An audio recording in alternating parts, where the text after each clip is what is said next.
My parents kicked me out for choosing my own path, so I bought their house years later and tripled their rent without warning. Alright, here's how things started going downhill, or maybe uphill, depending on how you look at it. I was 22, trying to get my degree and working part-time at this lousy little grocery store that paid me peanuts. My parents, Tom and Linda, were always breathing down my neck, acting like my life belonged to them. They had this perfect picture in their heads of how my life should turn out, and they weren't shy about pushing me toward it every single day. They thought they knew better, but man, did they have no clue what I actually wanted. One night, we were sitting at the dinner table, just a regular Thursday night or something. I was trying to quietly eat this overcooked meatloaf my mom made. It was like chewing cardboard. But I wasn't about to say anything because they'd find a way to turn that into a lecture on how ungrateful I am. Anyway, out of nowhere, my dad, with his usual fake concerned dad voice, goes, "How's that business degree going?" I knew this conversation was going to come up eventually, but I wasn't ready for it. My heart started racing, and I could feel my stomach drop, but I had to rip off the Band-Aid. I put my fork down, staring at the pile of peas I'd been pushing around my plate like a 5-year-old. About that," I started, my voice a little shaky. "I've been thinking about switching majors." The room went silent, like you could hear the clock ticking in the hallway, and that's when I knew I was in for it. Switching majors? My dad practically spat his food out. His face turned this weird shade of red that only ever happens when he's seriously pissed off. "Yeah, I want to switch to computer science," I said, trying to keep my voice steady. I felt like I was standing in front of a firing squad, though. Before I could even finish, my mom jumped in with her usual condescending tone. "Jake, thinking's never been your strong suit," she said with this tight smile, like she was making a joke, but we all knew she wasn't. That's how she gets her digs in. Always wrapped in a fake laugh or a so-called joke. I just sat there, swallowing the anger bubbling up inside me. I wanted to yell at them, tell them they were wrong. But I knew better. That would just lead to more yelling, and I wasn't in the mood for a full-blown argument. But my dad wasn't done yet. He slammed his fork down on the table so hard it made the plates rattle.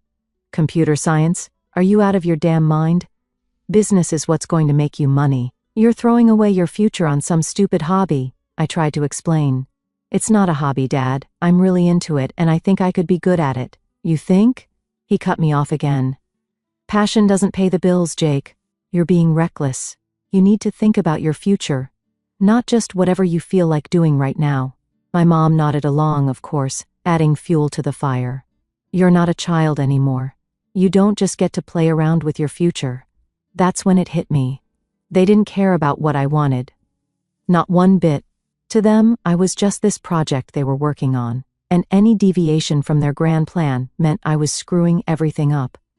They didn't even stop to consider that maybe, just maybe, I knew what was best for me.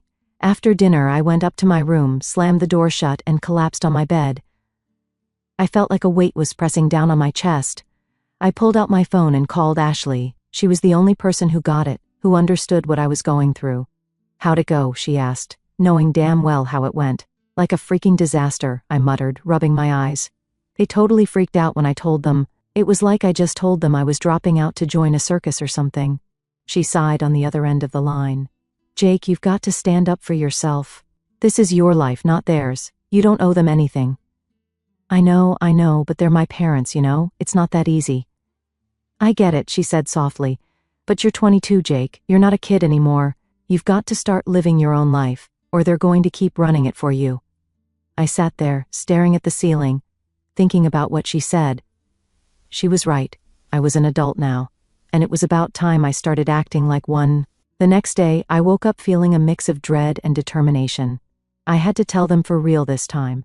I couldn't just keep letting them decide my life for me. So I walked downstairs, my heart pounding in my chest, and found them sitting in the living room watching TV. "Mom, Dad, we need to talk," I said, my voice shaky but firm enough. My dad muted the TV, and they both looked at me like they were expecting some big announcement. In a way, I guess it was. "I've made my decision. I'm switching to computer science." My dad's eyes narrowed. "No, you're not." I stood my ground this time. "Yes, I am. I'm an adult, and this is my choice." For a second, I thought maybe, just maybe, they'd back off and let me have this one.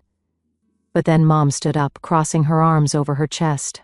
"If you're such an adult, then you can support yourself," she said, her voice cold. "You've got 24 hours to pack your things and get out." I just stood there frozen, like my brain couldn't quite process what she was saying. "What?" I finally managed to say. "You can't be serious." "Oh, we're serious," my dad growled. "You want to make your own decisions? Fine, but you're doing it on your own." I don't even remember walking back to my room. I just remember the overwhelming feeling of betrayal, like they'd been waiting for an excuse to kick me out all along. I was their kid, their son, and they were just tossing me out like I meant nothing. I called Mike, my best friend, the second I got back to my room. I didn't even bother to keep my voice steady anymore. "Dude, they kicked me out," I said, my hands shaking. "I don't know what to do." Without missing a beat, Mike replied, "Pack your stuff, man. You're staying with me." As I threw my clothes into a duffel bag, it finally hit me. I was homeless. My own parents had thrown me out like I was garbage, but at the same time, as messed up as it sounds, a part of me felt relieved. For the first time in my life, I wasn't going to be under their control anymore. I was free, but I had no idea what that really meant yet. The next few days after getting kicked out were a complete blur. I was crashing at Mike's apartment, trying to get my head straight, but it felt like everything in my life had just been flipped upside down. One minute, I'm arguing with my parents over my major, and the next, I'm homeless. It didn't even feel real, like it was happening to someone else, not me. Mike's place was fine. He lived in this tiny one-bedroom apartment that smelled like old pizza and gym socks, but I couldn't really complain. I had a roof over my head, and a friend who wasn't about to ask me to leave, but man, it was cramped. I was sleeping on his ratty old couch that squeaked every time I moved. I didn't have a choice, though. I wasn't about to go crawling back to my parents and beg them to take me in. That wasn't happening. I tried to focus on my classes, but it was almost impossible. Every time I sat down to do my assignments, my brain would just drift off, thinking about what happened. It was like my mind wouldn't let me forget for even a second that I didn't have a real home anymore. And then, of course, there was the money problem. My savings were already draining fast, and I didn't have enough to make it long if I wasn't working more hours. But with classes and trying to figure out where my life was going, it wasn't like I could just pick up a second job. Ashley kept trying to be supportive, but even she couldn't fix the mess I was in. I remember one day she called me up, telling me we should go get lunch to take my mind off things for a bit. We ended up at this cheap sandwich shop down the street from Mike's place. I hadn't been eating much since I left home, so I figured it might help to get out for a bit. "So, how are you holding up?" she asked, biting into her sandwich. I shrugged. "Honestly, not great. I can't focus on school, and my money's running out fast. I don't know how long I can keep this up." She gave me that sympathetic look, the one I'd been getting from pretty much everyone since I told them what happened. "You're doing the best you can, Jake. This isn't the end of the world, okay? It's just a bump in the road." I laughed, but it wasn't a happy laugh. "Yeah, a bump the size of a mountain." She reached across the table and grabbed my hand. "You'll figure this out.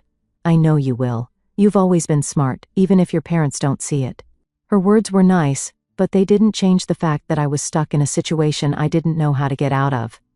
It felt like no matter what I did, I was just treading water, trying not to drown. After lunch, I headed back to Mike's and tried to focus on my assignments. But the more I stared at the computer screen, the more I realized I was falling behind. My grades were slipping, and the thought of dropping out was creeping into my mind more and more. I didn't want to do it, but it felt like I was running out of options. I couldn't juggle everything. I was barely keeping my head above water as it was. A few weeks passed, and things didn't get any better. My savings hit rock bottom, and I knew it was only a matter of time before I had to make a decision. Mike could only cover for me so much, and I wasn't going to keep freeloading off him forever. The day I dropped out of college was one of the worst days of my life. It felt like I was admitting defeat, like I was giving up on everything I'd worked for. I remember sitting in the dean's office, signing the paperwork, and feeling like a complete failure. I'd always thought I'd be the first person in my family to finish college, but now that dream was slipping away, just like everything else. As soon as I walked out of that office, it hit me hard. I was on my own with no degree, no solid plan, and barely any money. That night, I sat on Mike's couch, staring at my phone, wondering what I was going to do. Ashley called as she always did, checking in on me. So, what's the plan now? She asked softly. I don't know, I admitted. I'm looking for more work, but nothing's coming through. It's like every door is closing in my face. There was a pause on the other end, and I could tell she was trying to come up with something to say, something that would make me feel better. You're not giving up, right? I don't have a choice, I said, trying to keep my voice steady. I dropped out today. Oh, Jake, she whispered. I'm sorry, but this isn't the end. You'll find something. I know you will. I wanted to believe her, but it was getting harder to stay hopeful. I spent the next few days pounding the pavement, applying to every job I could find, but nothing stuck. The only place that offered me anything was Sunnyside Diner, a greasy spoon that felt like it hadn't been cleaned since the 1980s. It wasn't exactly my dream job, but it was better than nothing. They needed someone to flip burgers and mop floors, and I needed money, so I took it. The hours were brutal, and the pay was terrible, but at least I had something. I spent my days covered in grease, slapping burgers onto the grill while my manager, Earl, barked orders at me like I was in boot camp. He was a gruff, no-nonsense guy who didn't seem to care about anything but the bottom line. But at least he noticed when I worked hard. After about a month at the diner, Earl pulled me aside during a slow shift. Kid, you've got a decent work ethic. You interested in picking up some extra hours? I wiped the sweat off my forehead, trying to look interested. Yeah, sure. What's up? I got a buddy who needs a night guard at this office building downtown. Pays better than here. You in? I didn't even have to think about it. Yeah, I'm in. Just like that, I was working 2 jobs, flipping burgers by day and guarding an empty building by night. It wasn't glamorous, but at least it was something. Sleep became a luxury I couldn't afford, and most nights I was running on fumes, barely able to keep my eyes open. But I had no other choice. I had to survive. Ashley kept sending me links to tech internships, trying to help me get back on track. But I just didn't have the time or energy to apply. My life was all about survival now. It wasn't about chasing dreams or passions anymore. It was about keeping my head above water, day by day. Every night, as I sat in that dark, empty office building, staring at the flickering lights of the city outside, I couldn't help but wonder how the hell my life had turned out like this. Just a few months ago, I had plans, dreams, and a future. Now I was just trying to get by, one shift at a time. The worst part was, I didn't see a way out. Working 2 jobs was hell, straight up, no other way to describe it. The diner was greasy and chaotic, and the night shifts at that empty office building were just mind-numbing. I was running on like 4 hours of sleep, drinking energy drinks like they were water, and basically living out of a beat-up backpack that I took everywhere. But at least I had some money coming in. It wasn't much, but it was enough to keep me going. Mike didn't say it, but I think he was relieved that I could start pitching in for rent. I didn't want to be that guy, freeloading off my best friend while my life fell apart, so I made sure to hand him whatever I could. I was still crashing on his couch, but at least now I wasn't a total burden. Then, out of nowhere, things started to shift. I don't know if it was dumb luck or the universe finally giving me a break, but one day, while I was flipping burgers at the diner, this guy came in for lunch. I didn't think anything of it at first. Just another random customer. He looked kind of tired, like the rest of us who worked too many hours for not enough pay. After his meal, he came up to the counter to pay, and as I handed him his change, he glanced at the computer screen I had open behind the register. I'd been working on some coding exercises during my break, just trying to stay sharp, you know. The guy raised an eyebrow. You into coding? He asked, his voice kind of casual but curious. I nodded, trying not to seem too eager. Yeah, I've been teaching myself, hoping to make a career out of it eventually. He chuckled. Well, I might have something for you.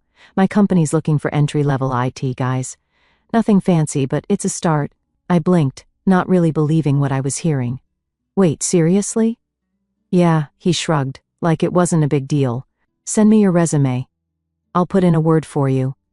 He handed me his business card, and I swear my hands were shaking as I took it. It was like this tiny shred of hope that I hadn't felt in months. That night, I didn't even care how tired I was from the double shifts. I went back to Mike's place, fired up my laptop, and worked on my resume. It wasn't perfect, but it was something. I shot the guy an email before I could overthink it, then tried not to get my hopes up. A few days passed, and I didn't hear anything back. Part of me figured the guy was just being nice and I'd never actually get a call. But then, one afternoon, as I was sitting in that boring, empty office building during my night shift, my phone buzzed.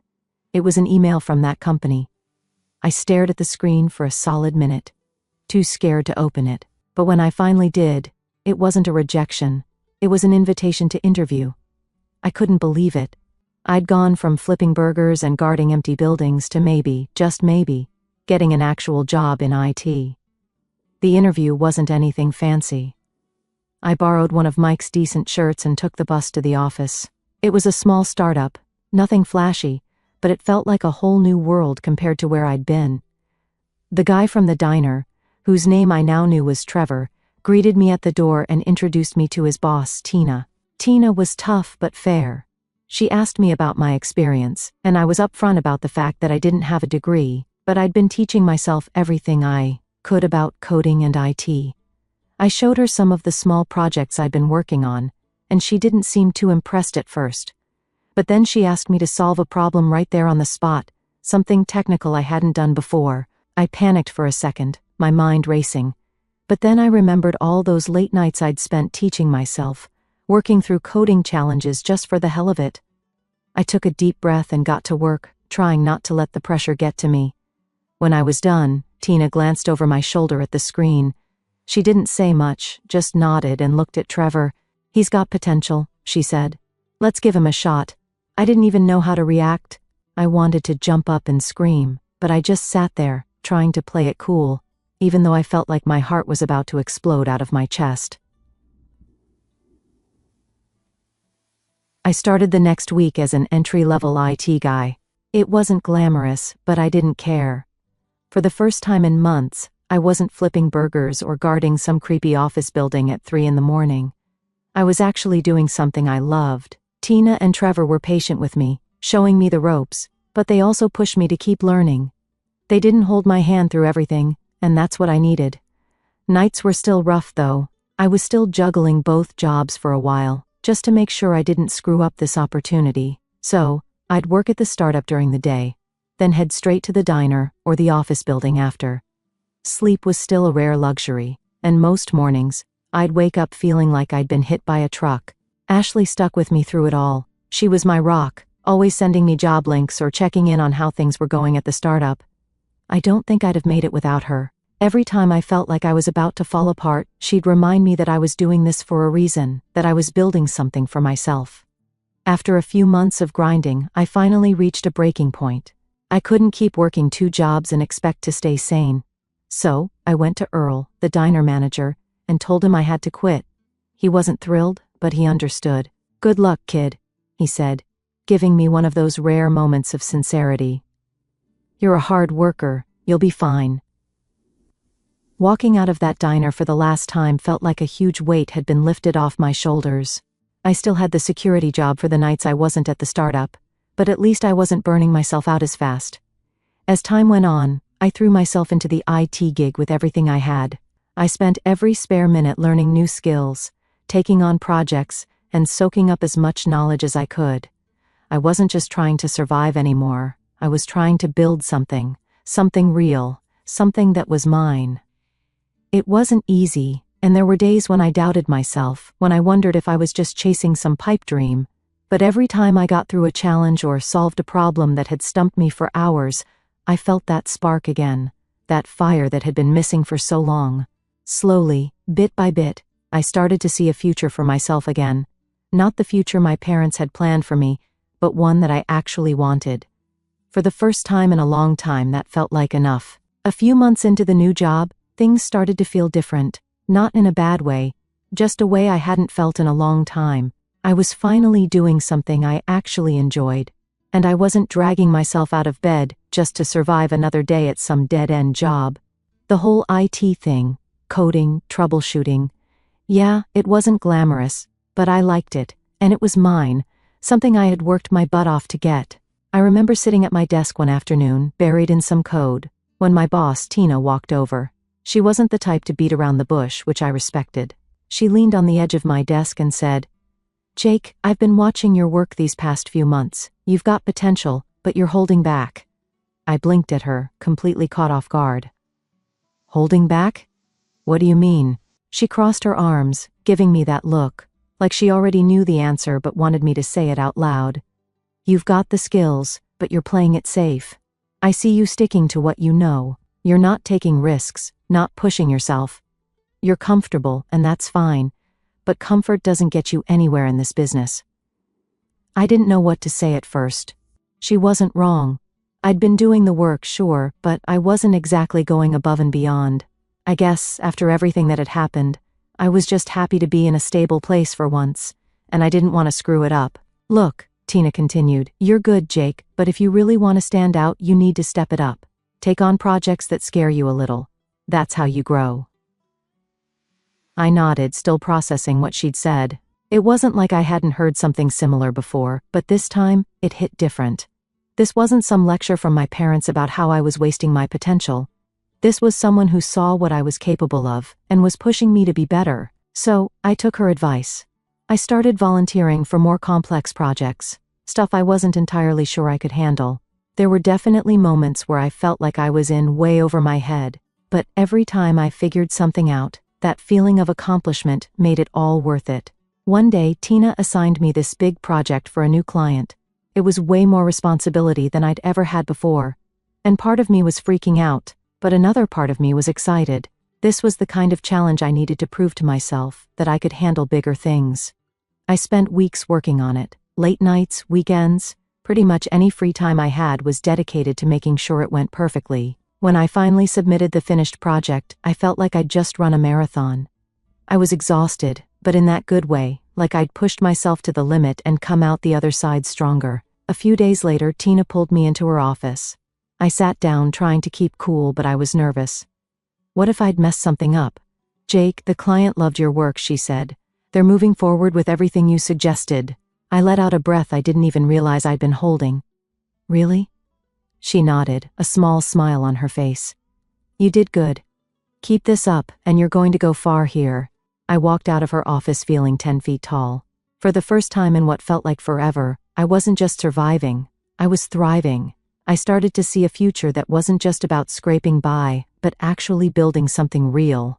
The more I threw myself into my work, the more I realized how much I'd been holding back. Not just in my job, but in life.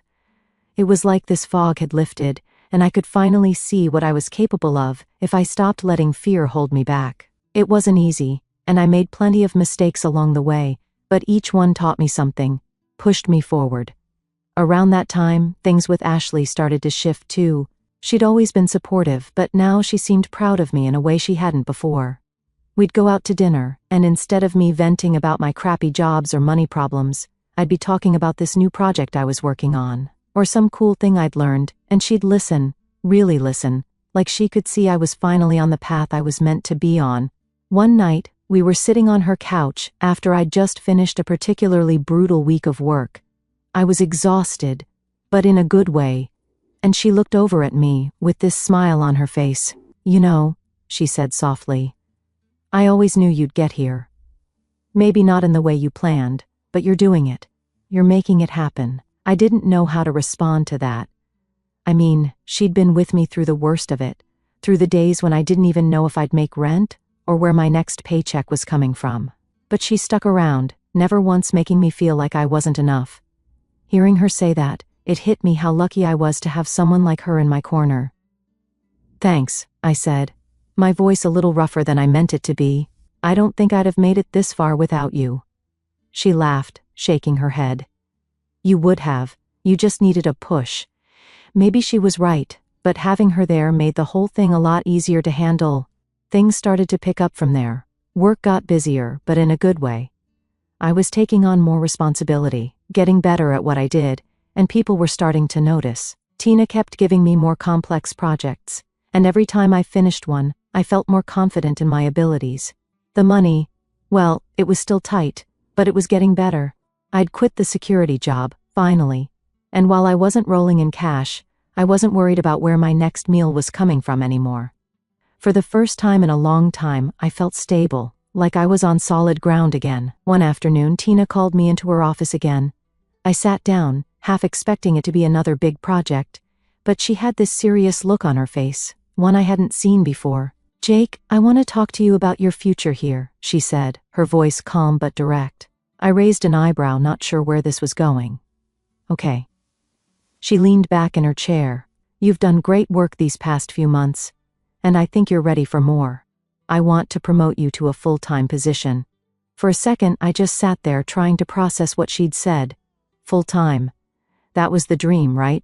No more juggling jobs, no more scraping by. This was it. "I don't even know what to say," I admitted, a grin creeping onto my face. She smiled back. "Just say yes." And of course I did. Walking out of that office, I felt this weight lift off my shoulders. All the stress, the sleepless nights, the self-doubt, it all seemed worth it now. I'd made it. Maybe not in the way I'd originally planned, but I'd made it all the same, and that felt pretty damn good. Getting promoted to full-time was like stepping into a whole new world. For the first time in my life, I felt like I was doing something that mattered, not just for me but for the people around me. I didn't have to worry about making ends meet, or whether I'd have to pick up some crappy side gig just to get by. This was it, stability. But of course, life doesn't just magically get easy once you hit a milestone like that. Things at work got busier, like way busier.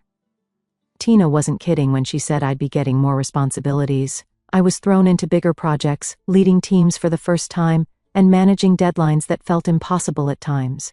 There were days where I'd look at my to-do list and just think, how the hell am I going to get all this done? But I pushed through. I had to. Every day was a challenge, but it was the kind of challenge I'd been waiting for, the kind that made me feel alive.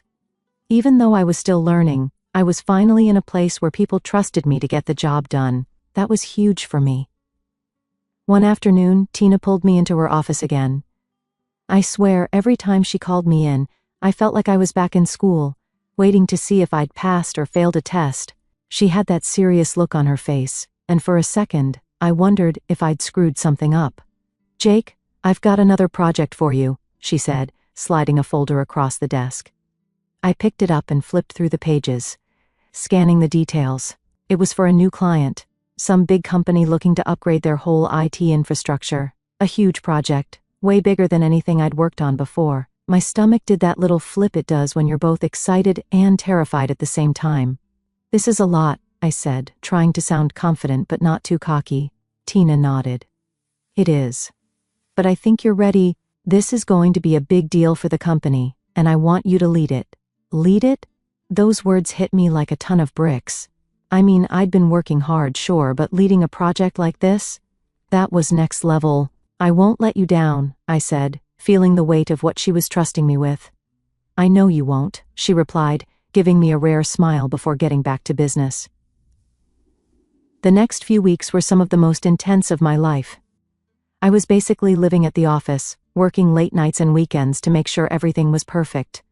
My team was great, but the pressure was on, and I wasn't about to let anyone down. I couldn't.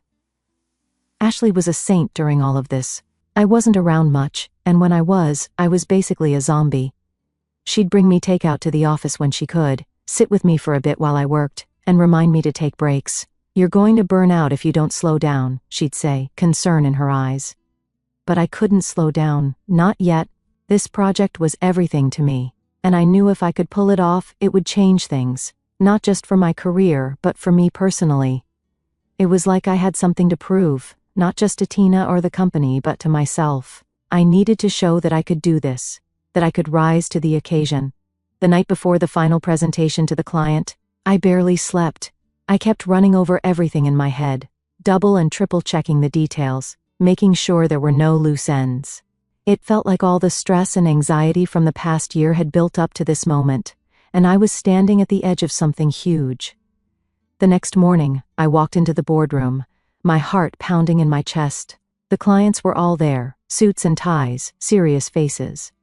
I set up my presentation, trying to calm my nerves, but it felt like my whole career was riding on this one meeting.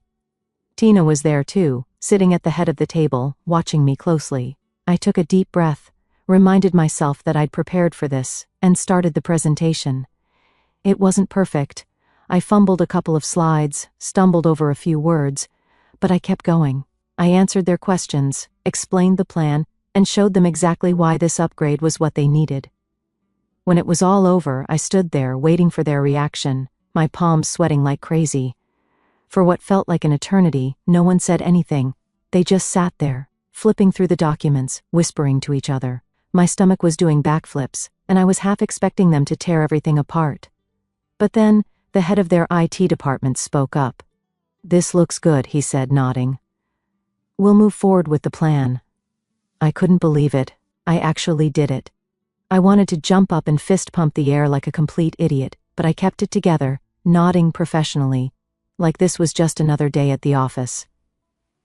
But inside, I was screaming with excitement. After the meeting, Tina pulled me aside. "Great work," she said, that rare smile back on her face. "You've earned this." I don't know what hit me harder, her praise or the fact that I'd just pulled off the biggest project of my life. Either way, it felt like I'd crossed some kind of invisible finish line. All the crap I'd been through, the fights with my parents, getting kicked out, dropping out of college, working 2 jobs just to survive. It all led to this moment. That night, I walked out of the office, the weight of the past few months finally lifting off my shoulders. I didn't even care that I'd probably be back there first thing in the morning, working on the next thing. For the first time in a long time, I felt like I was exactly where I was supposed to be. I called Ashley on my way home, my voice full of excitement. "Babe, we did it. They loved the presentation. We're moving forward with everything." She laughed, and I could hear the pride in her voice. "I knew you would. I'm so proud of you, Jake." Hearing that made it all feel even more real. It wasn't just about the job anymore, it was about everything I'd fought for, everything I'd sacrificed to get to this point.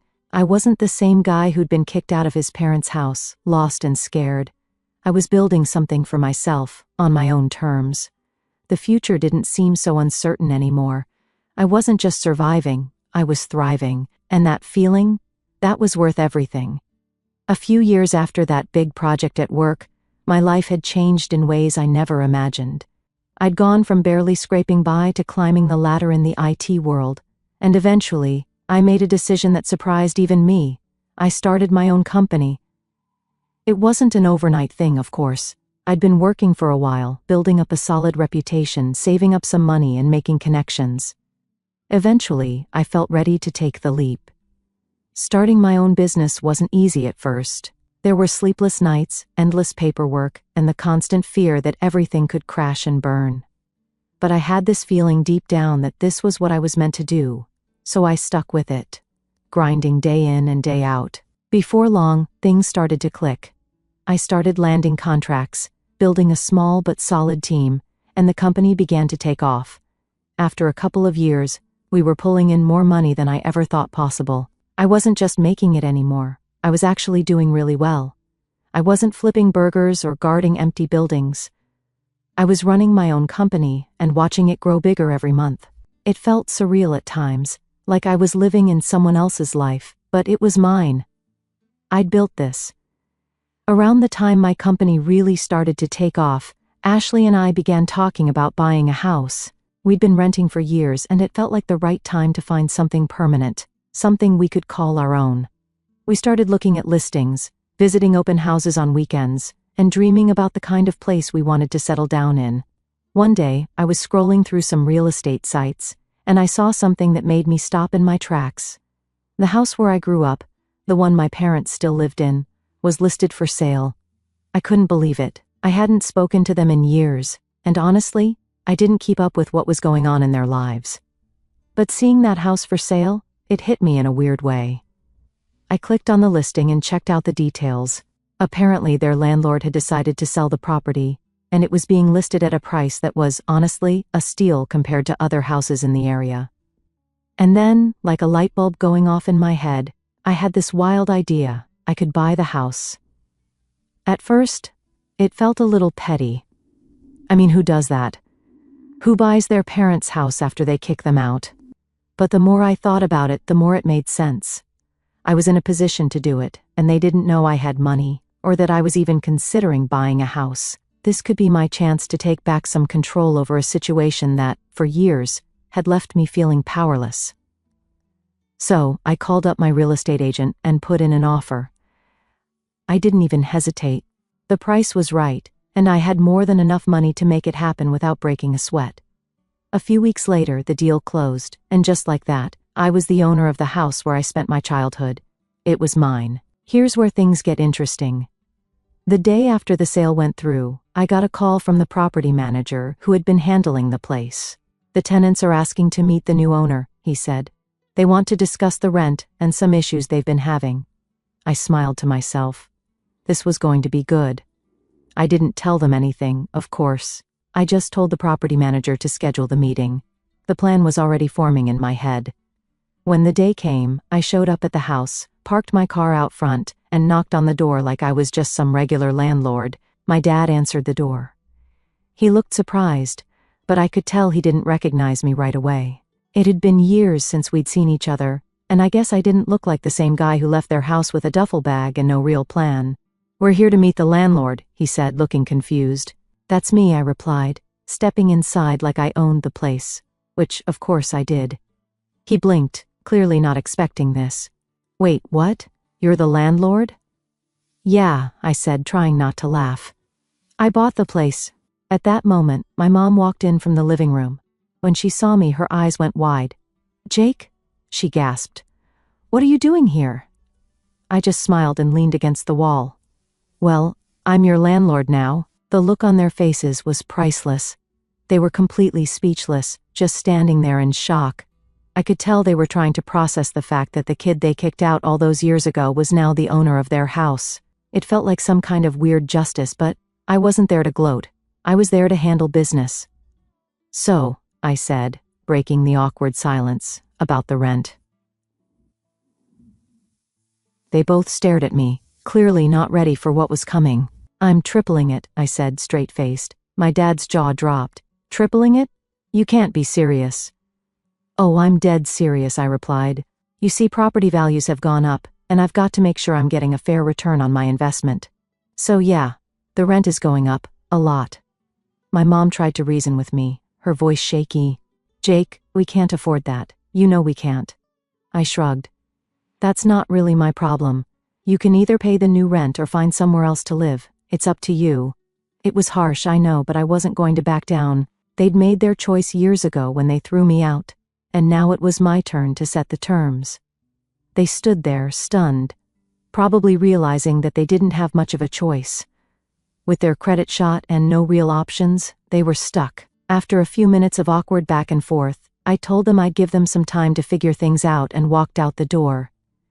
As I got into my car and drove away, I couldn't help but feel a weird mix of emotions. Part of me was satisfied, maybe even a little vindicated. But another part of me felt empty. I'd done what I set out to do. I'd proven that I wasn't the failure they thought I'd be, that I'd made something of myself despite everything they'd put me through. But as I drove away from that house, I realized that no amount of rent hikes or property ownership could fix the damage that had been done. This wasn't about revenge anymore. It was about letting go. Still, I wasn't backing down on the rent.